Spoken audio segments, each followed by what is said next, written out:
Bienvenue sur votre chaîne dédiée aux actualités du Real Madrid, où nous plongeons dans les coulisses des Blancos. Aujourd'hui, une tempête secoue le club. Tension entre Carlo Ancelotti, Endrick et le préparateur physique Antonio Pintus. Restez avec nous jusqu'à la fin pour tout comprendre. Et surtout, pensez à vous abonner, activer la cloche et laisser un like pour soutenir notre travail. Allez, c'est parti! Malheureusement, la relation entre Carlo Ancelotti et le jeune prodige brésilien Endrick est devenue un sujet brûlant au sein du Real Madrid.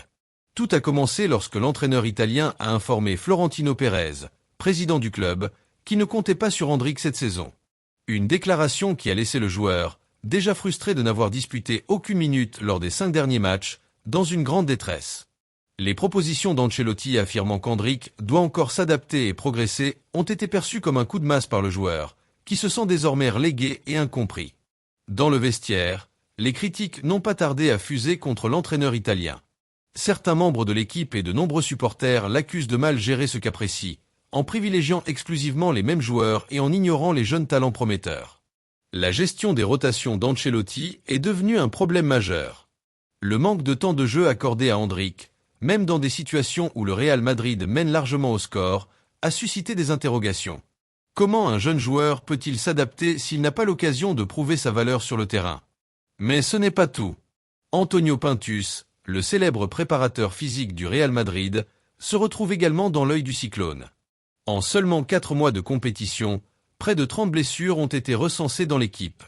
Ce bilan alarmant a poussé Florentino Pérez à envisager un changement radical dans le staff technique. Cependant, les avis des supporters sont divisés. Certains défendent Pintus, affirmant que son rôle se limite à préparer physiquement les joueurs, et que les blessures sont davantage dues aux décisions d'Ancelotti, qui maintient ses titulaires sur le terrain pendant 90 minutes, même lorsque les matchs sont déjà pliés. Prenez l'exemple du match contre Gérone.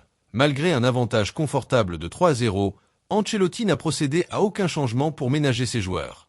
D'autres soulignent toutefois que le calendrier surchargé et la forte intensité des matchs au niveau national et international jouent également un rôle clé dans cette cascade de blessures. La situation actuelle reflète un problème plus important dans la gestion du club. Ancelotti est sensible pour sa frilosité à accorder du temps de jeu aux jeunes talents comme Endrick. En les cantonnant à des apparitions anecdotiques en fin de match, il limite leur développement et leur capacité à s'adapter à la pression de haut niveau. Pourtant, intégrer de nouveaux talents est essentiel au succès à long terme d'une équipe comme le Real Madrid. Les jeunes joueurs ont besoin de véritables opportunités pour progresser et contribuer de manière significative. En conclusion, le Real Madrid traverse une période délicate marquée par des tensions internes, des critiques envers Ancelotti et Pintus, et des interrogations sur la stratégie globale du club. L'avenir du club passe par une gestion plus équilibrée des jeunes talents, une rotation judicieuse des effectifs et une meilleure gestion des blessures. Et vous, qu'en pensez-vous? Qui porte la responsabilité de cette crise? Carlo Ancelotti, Antonio Pintus ou la direction du club? Dites-le nous dans les commentaires. Et n'oubliez pas, abonnez-vous pour ne rien manquer des prochains épisodes. À très bientôt pour une nouvelle analyse.